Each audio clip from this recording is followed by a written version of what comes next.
les dangers de la masturbation excessive et comment reprendre le contrôle pour une vie épanouie. Une vidéo conçue pour informer, soutenir et guider ceux qui cherchent à surmonter la masturbation compulsive et à cultiver un mode de vie plus sain et équilibré. Bonjour et bienvenue sur notre chaîne. Aujourd'hui, nous allons aborder un sujet intime et souvent tabou, mais qui préoccupe de nombreuses personnes, la masturbation. Plus précisément, nous allons parler des dangers potentiels d'une pratique excessive et surtout, comment reprendre le contrôle pour ceux qui sentent qu'elle a un impact négatif sur leur vie. Si vous avez cliqué sur cette vidéo, c'est peut-être que vous vous posez des questions, que vous ressentez une certaine culpabilité ou que vous avez le sentiment d'avoir perdu le contrôle. Sachez que vous n'êtes pas seul et que des solutions existent. Comme pour beaucoup de choses dans la vie, l'excès de masturbation peut devenir très problématique. On parle de masturbation compulsive ou excessive lorsque cette pratique n'est plus un choix, mais une compulsion qui commence à impacter négativement votre quotidien. Alors, quels sont les signes qui doivent vous alerter? Comment savoir si vous avez franchi la ligne entre une pratique saine et une habitude néfaste?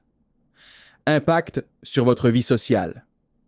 Vous annulez des sorties, vous vous isolez de vos amis et de votre famille pour vous masturber. Perte de temps et de productivité. Vous passez des heures à vous masturber, au détriment de votre travail, de vos études ou de vos passions. Baisse de la sensibilité sexuelle. Vous avez besoin de stimulation de plus en plus intense pour atteindre l'orgasme et les rapports sexuels avec un partenaire peuvent devenir moins satisfaisants. Sentiments négatifs. Après la masturbation, vous ressentez de la honte, de la culpabilité, de l'anxiété ou même une forme de dégoût de vous-même. Dépendance à la pornographie. Votre pratique de la masturbation est quasi systématiquement liée à la consommation de pornographie, ce qui peut créer une vision déformée de la sexualité. Fatigue et manque d'énergie. Une masturbation très fréquente peut entraîner une fatigue chronique et une baisse de votre vitalité au quotidien.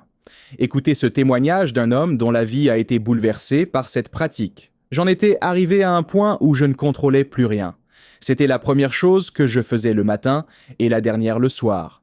J'ai perdu ma copine, j'ai raté des opportunités professionnelles, je me sentais vide et honteux. Il fallait que ça change. Ce témoignage est fort et il illustre bien comment une pratique au départ anodine peut devenir une véritable source de souffrance. Mais la bonne nouvelle, c'est qu'il est tout à fait possible de s'en sortir. La première étape, et la plus importante, c'est la prise de conscience et la décision de changer. Alors, comment faire concrètement pour arrêter, ou du moins réduire significativement la masturbation? Voici une feuille de route en plusieurs étapes. Étape 1. Comprendre les déclencheurs, identifier les moments, les lieux et les émotions qui déclenchent votre envie de vous masturber. Est-ce l'ennui, le stress, la solitude, la tristesse? Tenir un petit journal pendant quelques jours peut vous aider à y voir plus clair. Étape 2. Mettre en place des stratégies d'évitement. Une fois les déclencheurs identifiés, vous pouvez agir. Si c'est l'ennui, trouvez-vous de nouvelles activités passionnantes. Si c'est le stress, apprenez des techniques de relaxation comme la méditation, la respiration profonde ou le sport. L'idée est de remplacer l'habitude de la masturbation par des comportements plus sains et constructifs. Étape 3. Rendre l'accès plus difficile. Si la pornographie est un déclencheur majeur, installez des logiciels de blocage sur vos appareils. Évitez de passer du temps seul dans votre chambre avec votre ordinateur ou votre téléphone si vous savez que c'est un moment à risque. Étape 4. Canaliser son énergie. L'énergie sexuelle est une énergie vitale puissante. Au lieu de la libérer de manière compulsive, apprenez à la canaliser. Le sport est un excellent exutoire. Lancez-vous dans un projet qui vous tient à cœur, que ce soit artistique, professionnel ou associatif. Vous serez surpris de voir tout ce que vous pouvez accomplir avec cette énergie retrouvée. Étape 5. Ne pas hésiter à chercher de l'aide. Parler de ce problème à une personne de confiance, un ami, un membre de votre famille, peut déjà vous soulager d'un grand poids. Si vous sentez que la compulsion est trop forte, n'ayez pas honte de consulter un professionnel de la santé, comme un médecin, un psychologue ou un sexologue. Ils sont là pour vous aider, sans jugement. Le chemin pour se libérer d'une habitude compulsive peut prendre du temps et demander des efforts. Il y aura peut-être des rechutes, et c'est normal. L'important est de ne pas abandonner, de faire preuve de bienveillance envers vous-même et de célébrer chaque petite victoire. Arrêter la masturbation excessive, ce n'est pas renoncer à sa sexualité.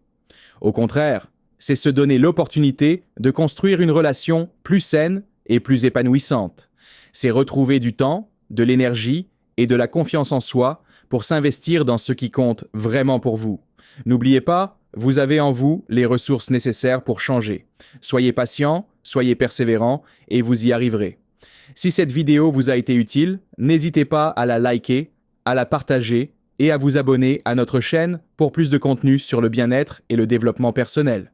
Et surtout, partagez votre expérience et vos conseils dans les commentaires. Cela pourra aider d'autres personnes dans la même situation. Prenez soin de vous et à très bientôt.